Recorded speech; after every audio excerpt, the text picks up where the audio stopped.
జ్యోతికాలోకి చంద్రముఖి ఎప్పుడొస్తుందో రజనీకాంత్‌కే తెలుసు. అలాగే కొందరికి కెమెరా చూస్తే ఆవేశం వస్తుంది. మరికొందరికి ఎక్కడ లేని ఎనర్జీ వస్తుంది. టీవీలో కనపడతామంటే చాలు అవసరం లేనివి కూడా చేయాలనిపించేస్తుంది వాళ్ళకు. సరే ఈ ముచ్చట పక్కన పెట్టండి. మన సజ్జనర్ సార్ ఉన్నారు కదా! ఆయన చాలా సిన్సియర్. ఎప్పుడో వరంగల్‌లో ఓ ఎన్‌కౌంటర్ చేశారు. అప్పుడే ఆయనకు తోపు అని పేరొచ్చింది. ఇక దిశ ఎన్‌కౌంటర్ దెబ్బకు తురుము అని కూడా చెప్పుకున్నారు. ఆ విషయంలో ఎవరైనా సరే నో అనలేరు కూడా.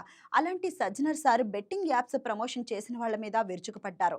పదే పదే ట్వీట్లు చేశారు. చేసినప్పుడల్లా సార్ పేరు మారుమోగిపోయింది. ఓకే. ఆ కంటిన్యూషన్‌లోనే సార్ ఐబొమ్మ రవి మీద కూడా ఫోకస్ పెట్టారు. ఐబొమ్మ రవిని పట్టుకుంది ఆయన కాదు. ఆ కేసు ఇన్వెస్టిగేషన్ ఆయనది కాదు. Cyber crime special cell operation చేసింది. కానీ అరెస్టు తర్వాత ప్రెస్ మీట్ పెట్టేశారు. అది కూడా చిరంజీవి, నాగార్జున లాంటి హీరోలతో. ఇంకేముంది పిచ్చ పబ్లిసిటీ. అసలు పీక్స్ అనుకోండి. ఆయనొక్కడే పెట్టుంటే కథ వేరుగా ఉండేది. కానీ సినిమా వాళ్ళతో పెట్టేసరికి జనానికి సినిమా టికెట్ రేట్లు, డిజాస్టర్ సినిమాలకు వెళ్లి తిట్టుకున్న రోజులు, సినిమా హాల్‌లో అయిన ఖర్చులన్నీ గుర్తుకొచ్చేశాయి. అంతే ఐబొమ్మ రవిది తప్పేముంది? ఈ సినిమా వాళ్ళదే తప్పు. ఆళ్ళని తీసుకొచ్చిన సజ్జనర్ అవన్నీ చూడరా అని ఏకిపారేశారు. దీంతో కథ అడ్డం తిరిగింది.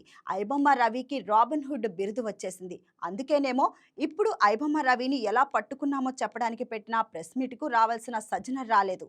సార్‌కి పైవాళ్లు క్లాస్ తీసుకున్నారనే రూమర్ కూడా వచ్చింది. ఇదంతా సరే అసలు తనకు తన కాన్సెప్ట్‌లకి ట్రోలింగ్ వచ్చినా, నెగెటివ్‌గా వచ్చినా ఎవరిని వదిలిపెట్టేది లేదని ఓ వార్నింగ్ ఇచ్చి పారేశారు సజ్జనర్ సార్. దీంతో వ్యవహారం నషాళానికి అంటింది. జనం రివర్స్ అయ్యారు. ట్రోలింగ్ డబుల్ చేసేశారు.